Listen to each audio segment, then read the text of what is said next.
Welcome back to some more Umineko when they cry. So, where we last left off. Hmm.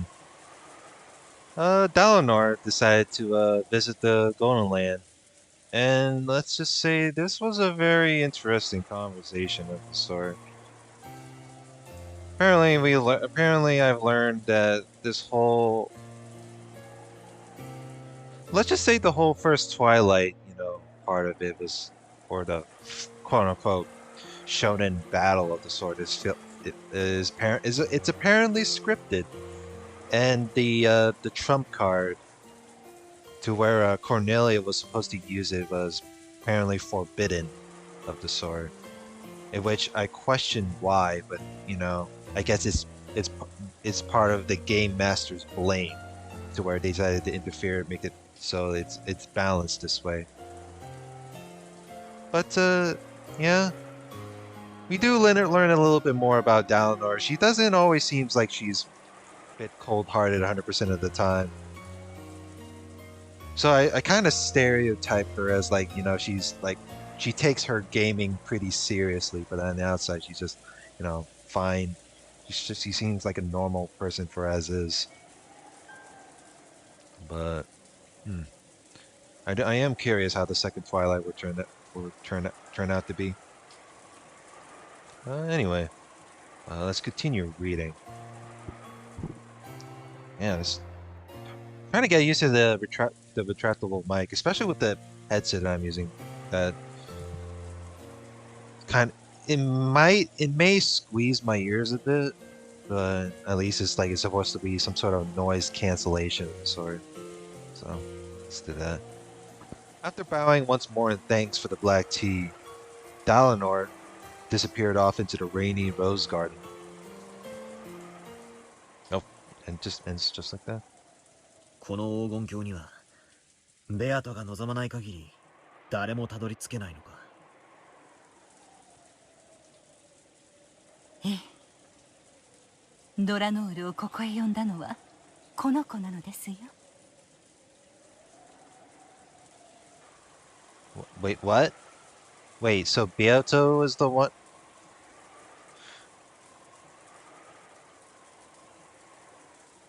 ベアトがあいつをここへ呼び俺に会わせたのか。Wait, if no one can reach the Golden Land unless Beato tells them to, then okay, then how do you explain how do you explain Burnt Castle then? Because earlier she wasn't there, just to roast the battler. However, I know of a person who reached this place despite Beato's wishes. It's Angie. In the last game, Angie reached this place by herself even though she was an uninvited guest.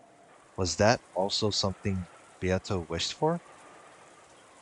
ここに私がいて、あなたがいることも、ベアトがいることも、そしてドラノールが招かれたことも、すべてはこの子が望んだことなのです。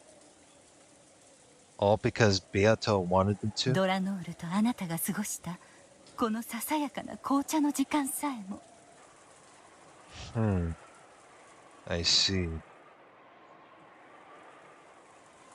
ベアト、俺はあいつから何を知れと言うんだ。それがお前の心臓を探し出し安らかに眠らせることと関係があるのか。Dalinar A. Nox, the natural enemy of witches, an inquisitor of heresy, a vanguard of mystery who denies fantasy. Is she here to help by gouging out your heart and choking the life out of you?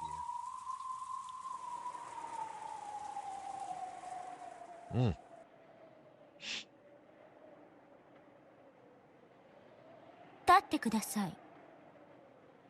片足で。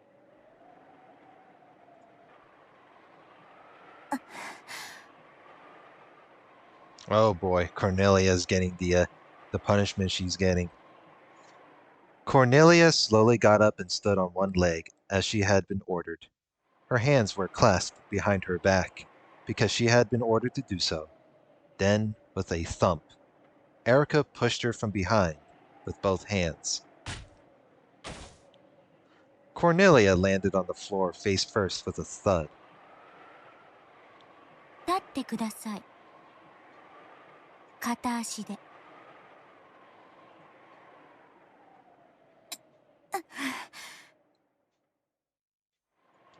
Cornelia rose shakily. Then once again she stood on one leg as she had been ordered. She had been ordered not to hold her ground, so she had fallen on her face over and over again.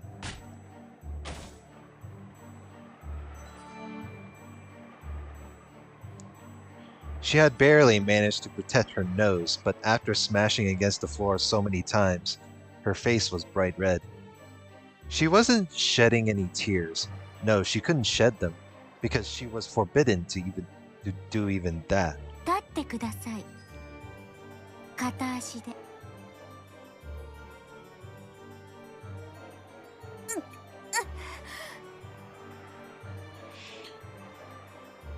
I couldn't tell if this is like corporal punishment or just like some sort of like way of the discipline when you do something really embarrassing. Thump thud. 立ってください。片足で。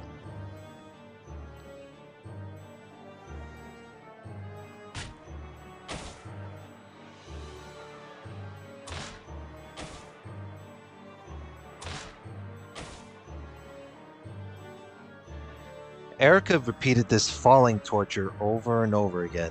At times like this, Erika hated counting things. So she decided that once she ran out of fingers to count the number of times, she would just repeat it until she lost interest. However, Erika's main redeeming feature was that she never lost interest in anything. So the torture continued on and on.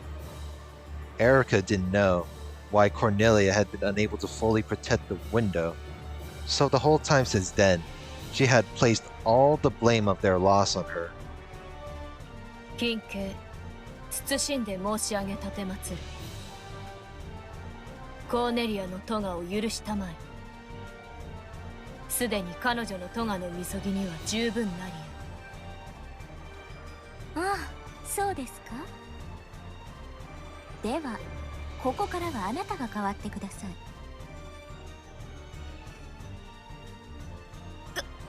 ガートルードに咎はなきなりや。ガートルード、立ってください。片足で。両手は後ろで組むように。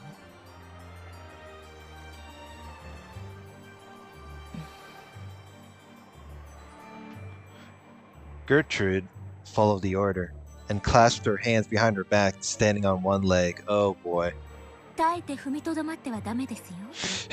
She has to go through the freaking torture, even though all she did is just stand there and just did, do nothing. 膝を折ることも許しません。涙をこぼすことも許しませんから。いいですね。御意。ガートルード。Erika made a show of walking behind Gertrude. She even enjoyed making her wonder when she'd push. At that time, Gertrude and Cornelia burst with a bright light and disappeared, because Dlanor, who must have returned at some point, had sent them back to the heavens for the time being. Erika, who'd had her fun spoiled, gave Dlanor an openly malicious look. ミス・エリカ。我が部下の咎は上司の私が背負います。どうか部下をお許しください。ノーサンキューです。お仕置きってのは苦痛を与えるから意味があるんです。傷一つつかない無痛覚の人形女など面白くもなんともありません。Erika slowly grabbed a hold of the back of Dalinor's hair, tugging unrelentingly. Dalinor's neck tilted upwards, creaking. 傷はつきませんが傷つきはします。あんたに傷つく心なんてあるわけもないです。魔女狩り殺人人形の分際で私に口答えする気ですか？大ベルンカステル教の使者にして分身のこの私に。いいえ。あんたらが使えないから私がベルンカステル教にお叱りを受けるんです。二度と無様な真似は見せないでください。いいですね。The hair she had grabbed was stretched back as far as it would go, along with more creaking. This didn't cause Dalinar any physical pain, but she could clearly feel Erika's ill will. 失礼しました。お許しください。クズが。With a sound like a bowstring being cut, several of Dalinor's hairs were pulled out. Then, Erika waved her hand about as though trying to brush off something dirty that had gotten stuck to it. まあいいです。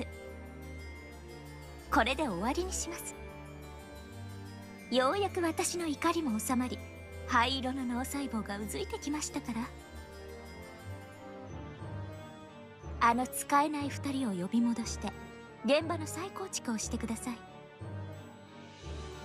推理ゲームを始めましょう。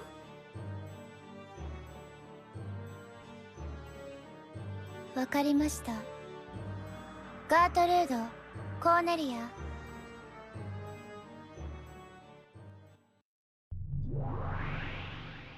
よい。The look on Cornelia's face, man, she even hates her job too. It's like, why do I have to work for Erika, Dalinar? Jesus Christ. The two of them reappeared behind Dalinar and reconstructed the crime scene for Erika, the one who had just been tormenting them. 金蔵の失踪なんて第一の晩のおまけでしかありません。さあ、第一の晩の検証を始めましょう。とその前に、実は私たちは殺人事件の発生以前から一つの謎を突きつけられていることをご存知ですか？はい。昨夜の24時の何者かのノックによって現れた片翼の鷲の刻まれた手紙ですね。そうです。一見物語はその瞬間に人間の誰にも不可能であったと語り、未知の魔女が存在しているかのような幻想を作り出しています。まずはこの魔女幻想を叩き潰すことから始めましょう。手紙が届けられた昨晩の食堂の状況から確認していきます。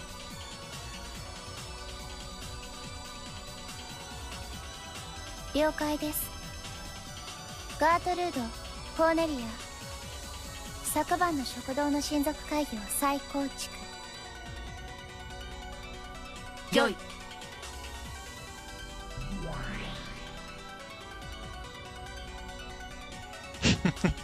Yeah. Oh boy.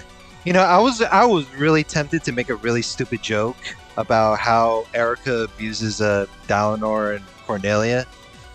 You know, Erika Ferrudo abusing Cornelia and Dalinar is kind of like Twitch streamers abusing their mods. But yeah, that was a really stupid joke. Whatever. Anyway, the family conference last night was held with the adult relatives in Badler. And partway through, the servants had arrived to serve tea. 手紙が現れた瞬間の全員の立ち位置を確認しましょうか。どうなってましたっけ？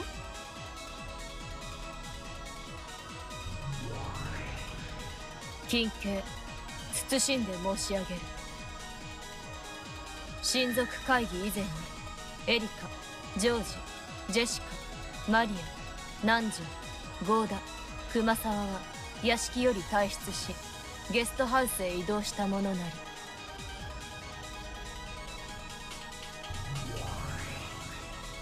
近家謹んで申し上げる。残りはクラウス、夏日、源氏の3人のみが2階廊下におり、 That's 11. それ以外の全員は食堂におりしこと申し上げたてまつる。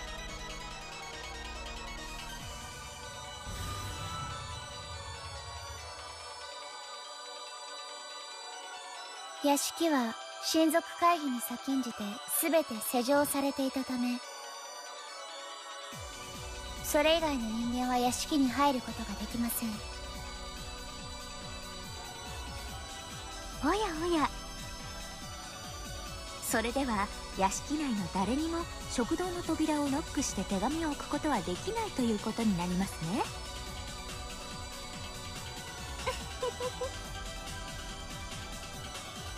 そうなります。その人物こそが手紙を記した魔女ベアトリーチェであるとの魔女側の主張でしょう。バカバカしい、くだらないトリックです。 What? The witch side will probably claim that the one who did this was the witch who wrote the letter. A stupid trick. 手紙が24時の瞬間に置かれた保証はありません。それ以前にもう置かれていたと考えるのが常識的です。 Yeah, it's not like you had a mailman. 手紙が発見されるほんの数分前にシャノンとカノンを給仕に呼んでいます。2人を迎え入れる際、廊下に手紙などの不審物が一切なかったことを複数が確認しています。100万人いなかったクラウス、夏日、源氏のうちの誰かがその直後に隙を見て手紙を置いただけのことでしょう。いえいえ、ゲストハウスに行ったはずの人物でも可能です。 Yeah, but I don't think they're that. I mean, unless they're that fast enough to like, make it so they, deliver the letter without being seen. 屋敷は施錠され、外部の人間は入れなかったそうですが、 It could be possible. You gotta be agile enough to do so. ゲストハウスに戻ったふりをして屋敷内にこっそりと隠れていた人間がいたなら、その人物が手紙を置いたとしても何ら問題はありません。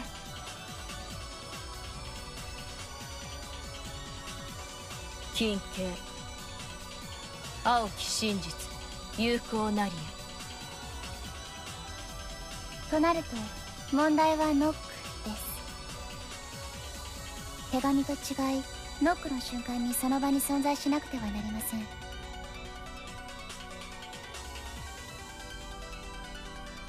なるほど、それこそが魔女という名のいないはずの人物が存在する証拠だと。実にバカバカしいにも程があります。その程度でこのフルドエリカが屈服するとでも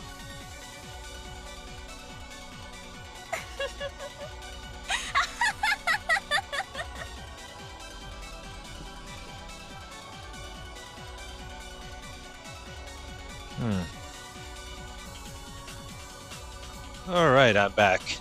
Sorry about that. There was some background noise that was coming up, and then I mean, normally this headset can be like used to like noise cancellate the background at like a certain point, but it's better to be safe than sorry, I guess. But aside from all the whole joke that I made about Erika being like one of those, I'm not gonna make anything further than that. Okay, so they're discussing the whole constructing the situation at hand. So let's see. まずノックが確かに食堂の扉を叩いたものなのか疑います。 Oh, the dining hall one. Let's see. 例えばですが、屋敷の構造上2階の特定の柱を叩くと音が柱を伝わり、 Pillar.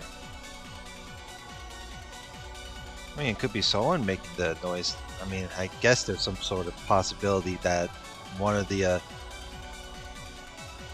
in the dining hall made some sort of noise that kind of disguised the door, but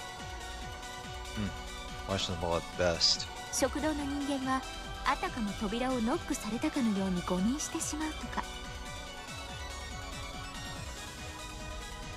あるいは偶然何かの音をノックと聞き間違え同様に誤認してしまうとか、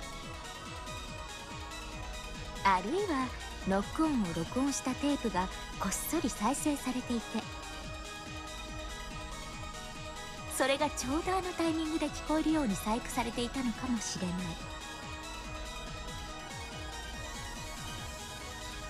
Or, so maybe they're imagining things. いずれにせよ扉の向こうに誰もいなくてもノックを聞かせる方法なんていくらでも考えられます。いかがです、我が主、我が推理。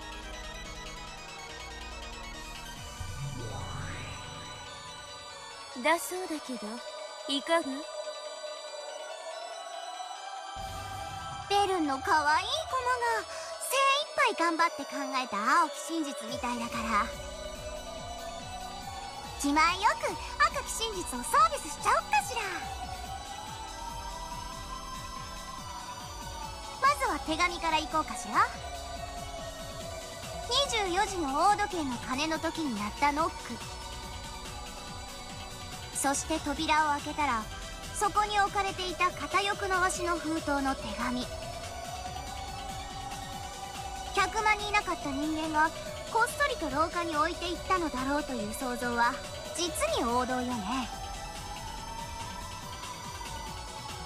クラウス、夏日、源氏の3人はその手紙に触れてさえいない。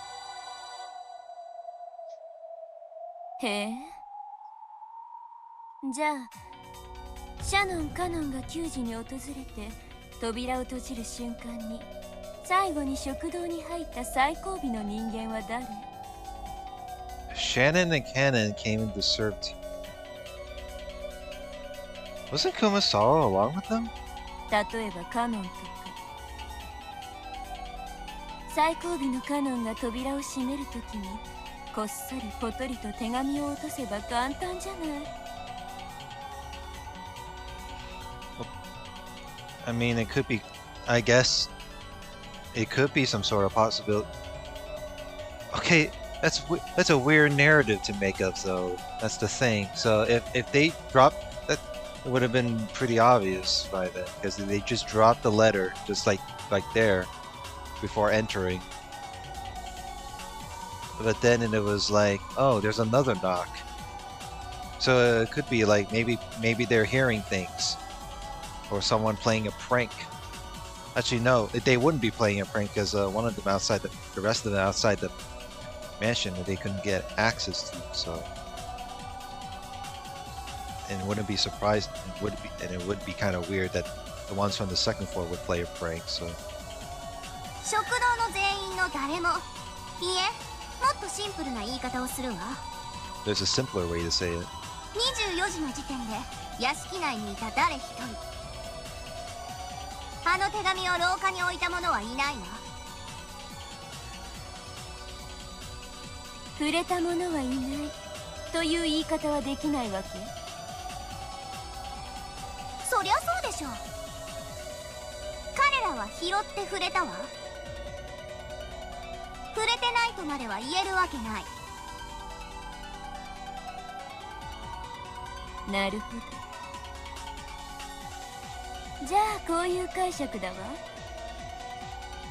24時の時点で屋敷外に存在した何者かがあらかじめ手紙を廊下以外の場所に置いたのよ。そして何らかの方法でそれが移動して最終的に廊下に置かれた。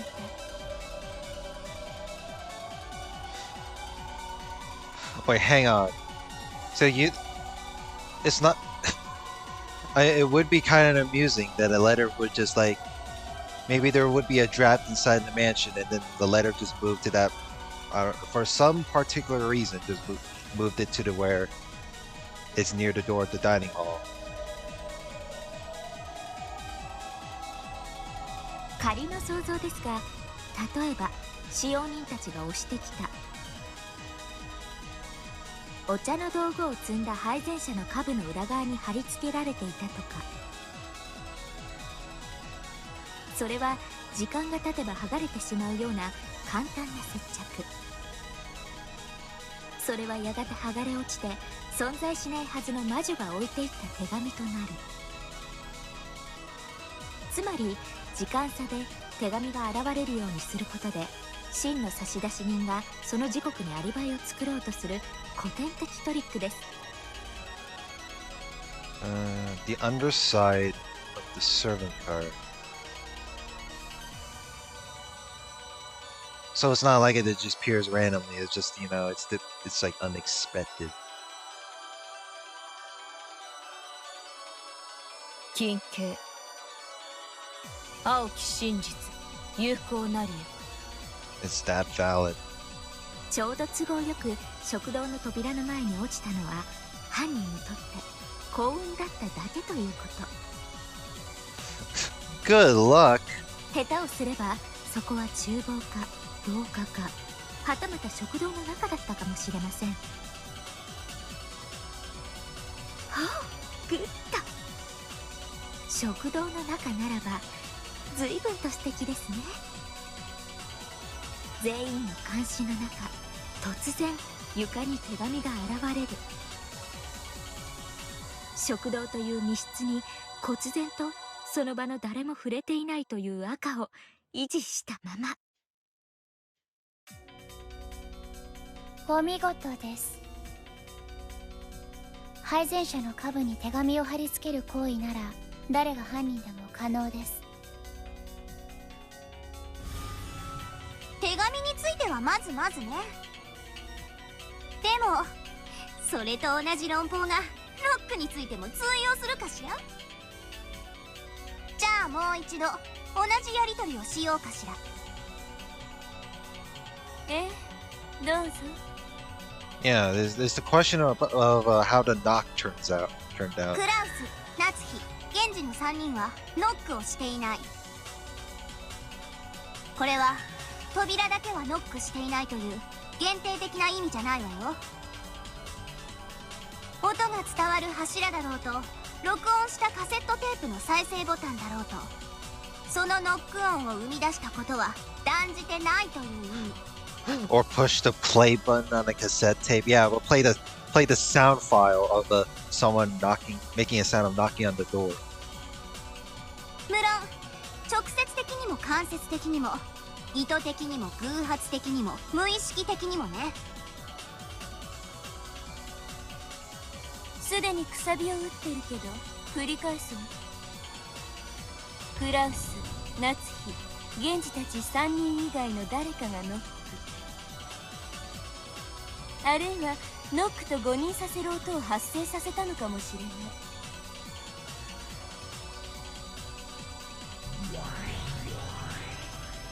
金家謹んで申し上げたてまつる。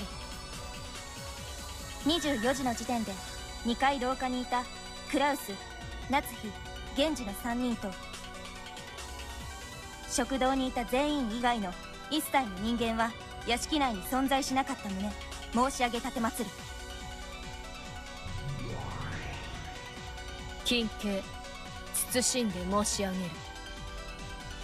クラウス、夏日、源氏の3人に加え食堂の全員もまたノックしていないこと申し上げる。このノックとはノック音を生み出す直接的、間接的、意図的、無意識的、偶発的な全てを含めるものなり。 Yeah, you just repeat. You're just repeating the same red truth that that Lambda Delta said. A direct knock refers to someone literally hitting a door to make a knocking sound. An intentional knock refers to someone creating a fake knocking sound with the intent to make it appear that someone knocked. An unintentional knock refers to someone unintentionally creating a fake knocking sound. A coincidental knock refers to some kind of coincidence for creating a fake knocking sound. つまり屋敷にいた人物全員がノック音の発生源とはなり得ないという意味です。そしてこの全員とは誰も把握していない観測されていない人物であったとしても含みます。 I'm kind of stumped on that part. So it just makes it sound like there's no direct, indirect, or any coincidental or intentional or unintentional cause any sort of knocking sound inside the mansion. Okay, it was like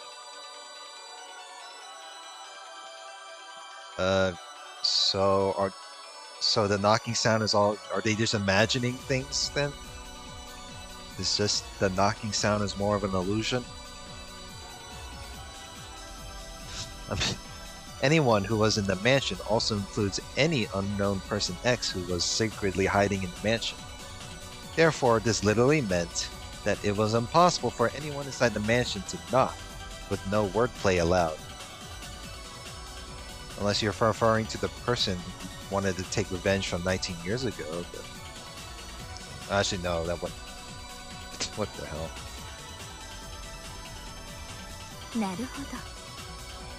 どうひっくり返そうとも、いわゆるゲストハウス組にしかノックオンの生成は不可能というわけですね。例えば私、このフルドエリカがカセットテープにノックオンを録音し、それをどこかにこっそり仕掛け、ちょうど24時頃に再生されるような仕掛けを施したなら、もちろん24時の時点では屋敷にはいないわけです。これなら何も問題ないじゃないですか。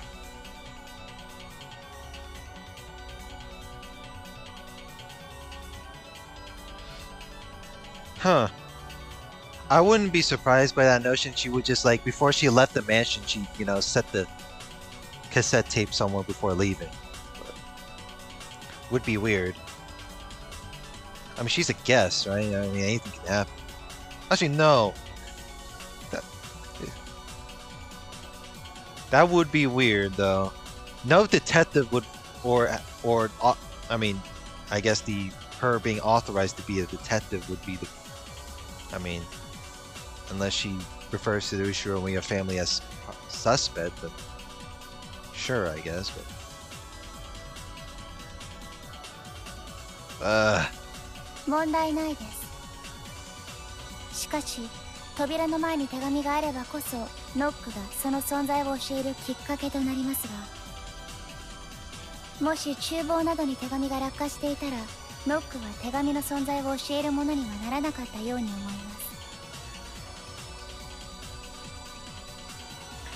If the trick in Erika's theory about the letter being stuck to the serving cart was accurate, then the location that the letter fell was a matter of luck.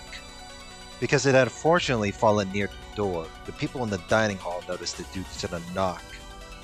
However, if the location it fell was a matter of chance, it might have landed in the far-off kitchen, or remained stuck even after they entered. If that had happened, the knock would have been ignored as though they just imagined it. In other words, the knock by itself wouldn't transmit any message at all. It only made it appear as though someone had been there, because it was paired with the letter. In that case, the random location the letter fell to off the bottom of the serving cart couldn't be connected with the knock. For the letter to be found thanks to the knock, it would have to be reliably positioned on the other side of the door. However, it was announced in red that no one in the mansion placed the letter in the hallway. 下に置いたという赤ももっと細かく言い直すわ。屋敷内の誰一人手紙を廊下に置いた者はいない。それは直接的、間接的、意図的、偶発的、無意識的、全ての概念だよ。So you can't make it. 例えば配膳車に停車すると手紙が落ちるという仕掛けがあったと仮定する。これならば食堂の扉でノックするために一度停車するだろうことが事前に予見できるから、うまいこと扉の前に手紙を落とせるように思えるかもしれない。しかしこれもダメなのよ。配膳車を停車させることが廊下に手紙を置くという行為を間接的に示してる。よってこれでは台車を押していたシャノンとカノンが間接的に無意識に置いたことになってしまう。だからこれもダメ。さらに言うと時間が経てば剥がれて落ちる仕掛けもそこまで配膳車を押した人間によって偶発的に無意識に置いたことになってしまう。もちろんこれもダメ。副賞要求。24時の時点で屋敷以外に存在するのはエリカ、ジョージ、ジェシカ、マリア、南條、ゴーダ、熊沢のみである。Oh, oh, am I this dumb? I thought Kumasawa was with Shannon and Cannon. I guess there's only those two. I might have to go. See, it's been a while since I've fucking come back to resume the reading. What if someone in the dining hall didn't exist in the mansion right at 2400? For example, what if they slipped out a window just before? With this wordplay, it might be possible to get around red truth. 副賞要求？気前よく赤をサービスしてるからってちょっと欲張りすぎじゃない？私ベアコみたいにバカじゃないから、相手の求める副賞にペラペラ答えたりなんかしないわよ。今度お風呂でマシュマロとコンペイトーのスクラブで全身マッサージしてあげるわ。生皮剥げるくらいにゴリゴリと。Okay, that's just called bribing for a red truth in the matter. 絶対よ、約束だからね、ジュルリー。じゃあいいわ、サービスしちゃう。 Oh boy. 副賞要求に答えるわ。24時の時点で屋敷以外に存在するのはエリカ、ジョージ、ジェシカ、マリア、南條、ゴーダ、熊沢のみである。 In other words, no matter how much they struggled, those 8 people, including Erika, could not have existed inside the mansion, much less in front of the door. And at the same time, no matter how much they struggled, those inside the mansion could not have existed outside the mansion. なら配膳車ではなく廊下の天井に手紙を貼り付けてあったのかもしれません。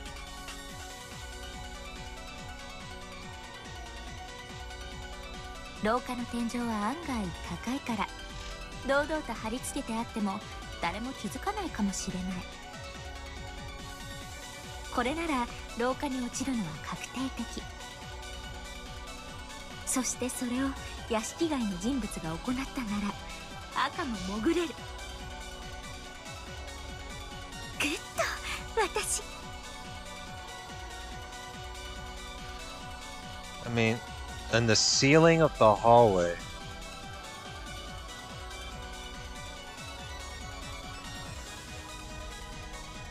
Can I... What if I just counter my own blue against her blue? Can that work? Actually, no. Why would I even do that? Because I question how are you going to do that? Because you can't really glue it because it's not going to fall off, like unless it's like temporary glue. 金系謹んで申し上げる。廊下天井に手紙が存在したことはなきなり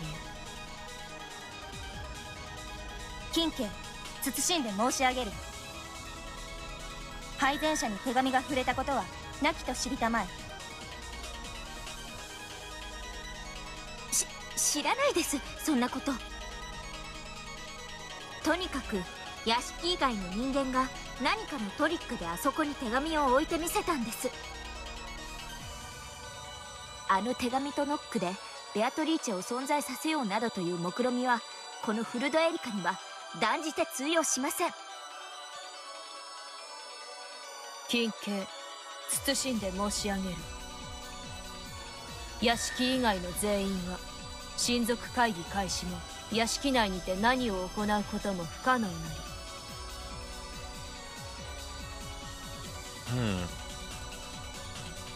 じゃあ親族会議以前に屋敷以外の何者かが何らかの仕掛けを施したのよ。天井と配膳者以外でです。金系青き真実無効なりや。なんでですか。それしかないでしょ。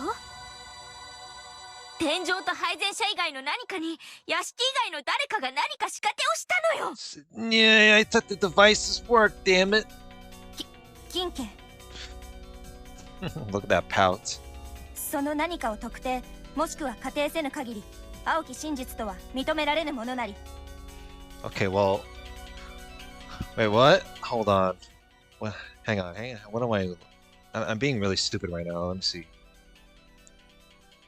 So, there's no such thing as devices. You can't put a fucking letter in the ceiling. No letter existed for that.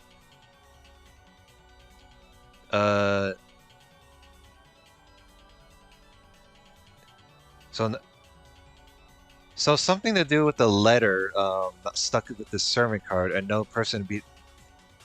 And then even with the, very sort of certain whispers to where they say, hey, let's drop the letter before we enter the door.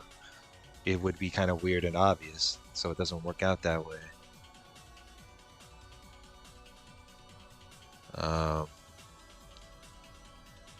1, 2, 3, 4, 5, 6, 7. So none of the 7. That's so weird because okay, so it might as. So even with Erika, there's like no. So Erika's not the culprit, but she's not going to do anything. There's no way that Erika would even like record the knocking sound with like a cassette tape, which would be funny. I mean, it would be kind of silly, but I don't think no detective that's authorized to do have the sort of authority would resort to stalking. So I don't know, man. 金系手紙についてのエリカ教の青き真実は全て失われたものなり。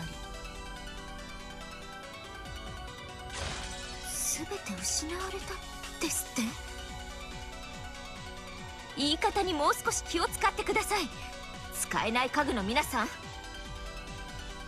その仕掛けを思いつきさえすれば即座にチェックメイトなんです。それを全て失われた。青き真実は無効。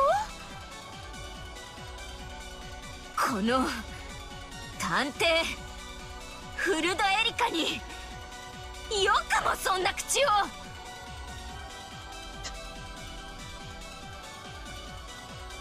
You know, it reminds me of this sound clip that I made.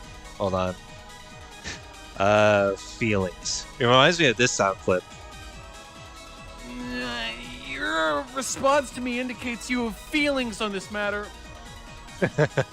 Oh shit. Man, I mean, she's a really interesting antagonist for sure. It's just that the way she just responded sounds pretty funny. It reminds me of that sound clip a bit. I mean, I'm pretty sure all of us do. It's not like we're contradicting ourselves. Erika's face twisted. These words that seem to deny Erika, man, Imagine getting denied by Balor, then all of a sudden you're getting denied by the freaking the the assistants to the Dlanor. These words that seem to deny Erika. No, Erika's reasoning were the worst form of torture and humiliation for her. I'm pretty sure don't worry, my theories are pretty stupid too. ミス・エリカ、手紙の謎は一度保留してはいかがです。ノックの推理、屋敷以外の何者かがカセットテープなどで聞かせたとする青きくさびは未だに有効です。音が可能なら手紙もまた不可能ではないはず。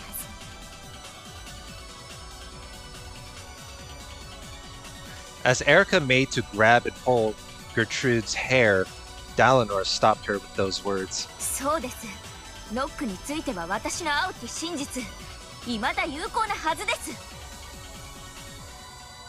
全てを否定されてなんていません。我が主、手紙の謎は必ずや解いてみせます。お時間の猶予をお許しください。しかしノックの謎については確かにここに屋敷以外の人物がカセットテープなどでノック音を聞かせる仕掛けを施したとする青きくさびでうがちました。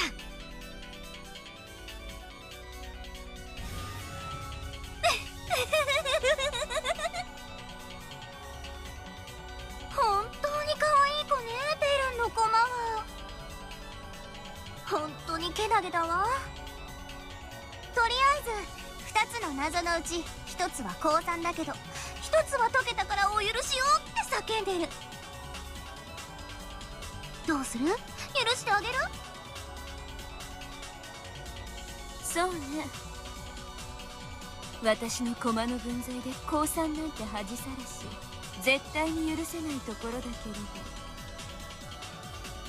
一つは解いてみせたのなら今回は多めに見てあげようかしら。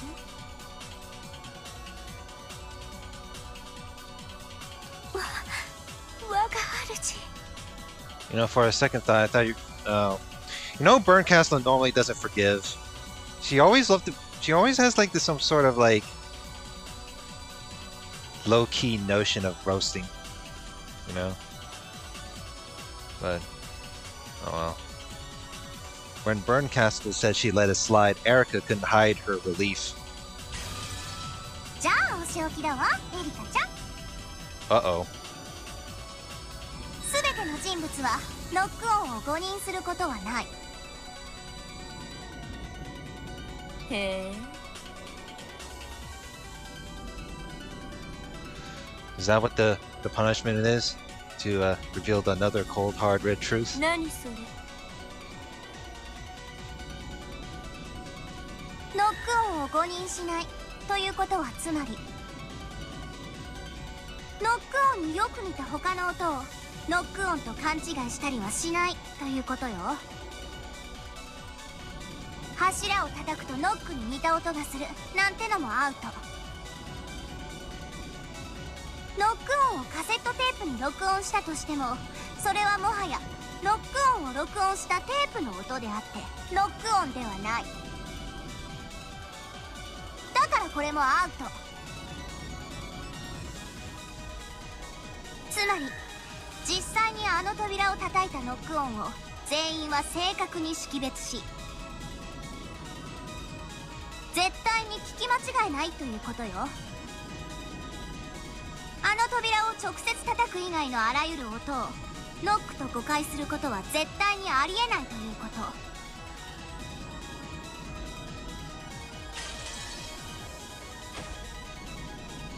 そんな。でもそれじゃあ、あの24時の鐘の音の時、扉を叩ける人物が存在しないことになるじゃありませんか。 At the time the bell sounded...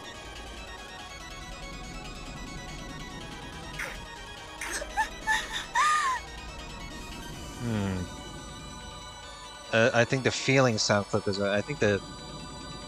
Where's the... Wait, Do I not have the Chumong one? Yeah, this one. Your response to me indicates you have feelings on this matter.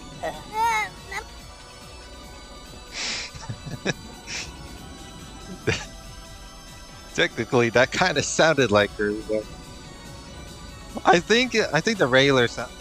I think the regular sound file could be like it could be a battler, but yeah. I mean, battler is pretty funny too, but wait, that's the weird part, right? If people like Lambda and the other witches, they make the assumption of battler being dumb, then why did Burncastle meet Erika then and make it sound like, oh, Erika is gifted, you know, and authorized to be a detective and be smart, but at the same time it's like, oh boy. そうよ。存在しないわよ。だって黄金の魔女ベアトリーチェが叩いたんだもの。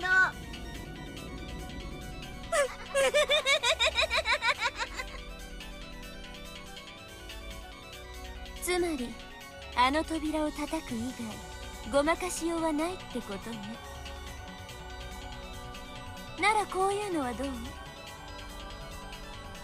扉をノックしてくれる何かの仕掛けとか、自動のドアノッカーみたいな仕掛けがあって、それによって手を触れずにノックすることができたとか。Well, it would be weird because I don't. Hang on. That I mean, can you even make like a prosthetic device to make it a prosthetic tool that resemble an arm to make it so you can knock on the door and do it just like that and just run away? I don't think there's no such. Okay, an automatic door knocking would be kind of a bit of a hell of a prank, if you ask me. But... ノックは人が手で扉を叩くものよ。仕掛けで叩いたなんて認めないわ。So it's gotta be just the actual person knocking on the door. Gotcha. So you can't just freaking like a hit and run. 24時の鐘の時にノックが聞こえたわ。その時食堂の人物全員が確かにそれを聞いたわ。そして彼らは誰もノック音を誤認しない。クラウス、夏日、ゲンジの3人はノックに関わっていない。それ以外の人物は誰も屋敷内に存在もしない。そしてノックは直接扉の前に立ち、手で扉を叩く行為を指す。ねえベル、どう？私の赤は。まだ第一の番以前なのになかなかシンプルで遊びがいがあるでしょ。黄金の魔女はノックの音とともに静かに降臨。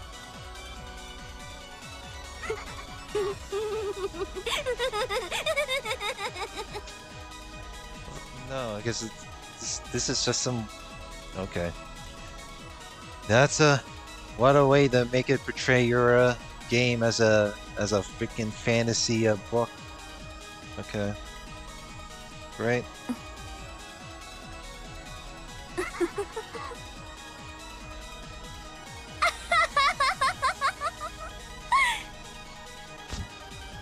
面白いわ。本当に面白いわ、ラムダ。こうでなくっちゃ。ああ、面白い。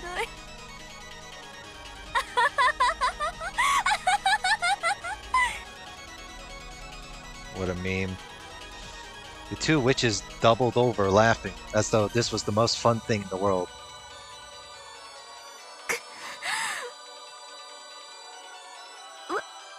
若主、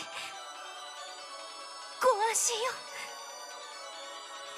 その程度の赤、我が灰色の脳細胞は時間さえ与えられれば必ずや答えを導き出してみせます。Your response to me indicates you have feelings on this matter.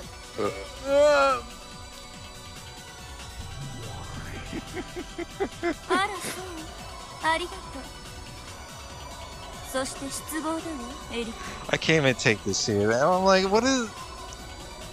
退屈だわエリカ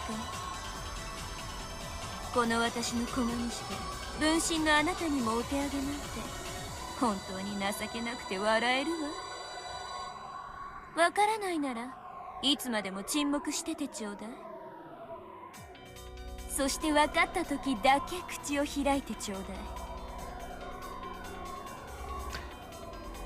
I think the only reason why she just keeps yapping her mouth because I mean that's the thing though, right? She has to like because of her ego, she has to like whatever is the best narrative just has sticks, right? あんたなんて所詮は駒いてもいなくても私がゲームを進めるには支障がないのだから特に推理が思いつかないならおとなしく駒置き場にでも戻って誇りをかぶっててちょうだい使えない駒は記憶に留めるのも苦痛だわ Yeah, she's telling Erika to go back to the peace trade alongside of Angie. ベルンは忘れっぽいからねあんたもうちょっと頑張らないとベルンに忘れられちゃうわよ忘却の駒置き場で永遠に埃にまみれながら決して来ぬ出番を待つのってとっても辛いと思うけれどご安心よ大ダムタデルタ卿そして我が主必ずやお気に入りいただくことができるよう二度と失望させぬ活躍を約束いたしますあらさすがは私の分身ね頼もしいねなら本当に頑張ってねいろいろとあまり活躍がないと私あなたのこと忘れちゃうかもしれないんだから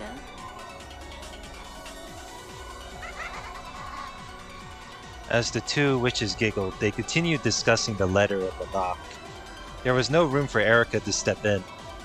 If she contented herself with that, she would literally have no place to go and would be buried in an eternal oblivion.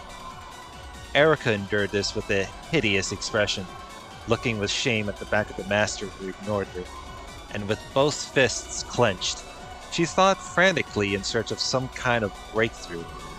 I am the detective. I am Ferudo Erika. I am the peace and double and servant of the great Lady Berncastel. I'll definitely make her satisfied. Satisfied. Definitely. Yeah. Ushiromiya battler, how dare you humiliate me so? As she stood there, ignored by the witches and shrouded in darkness, it looked like someone had told her to go stand all alone in the hallway. It's like, how can you do this to me, battler? Okay.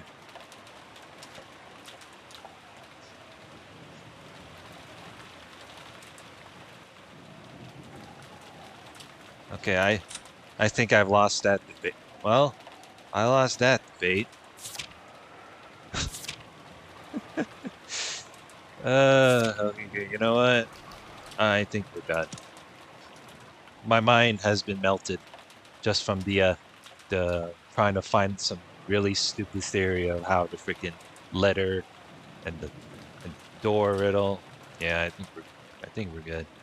All right, next part. Let's see how they're doing at the dining hall with this whole breakfast scheme. Ever since they solved the crime in the early morning. With that said, like, comment, and subscribe, and I'll see you guys later. Have a good one.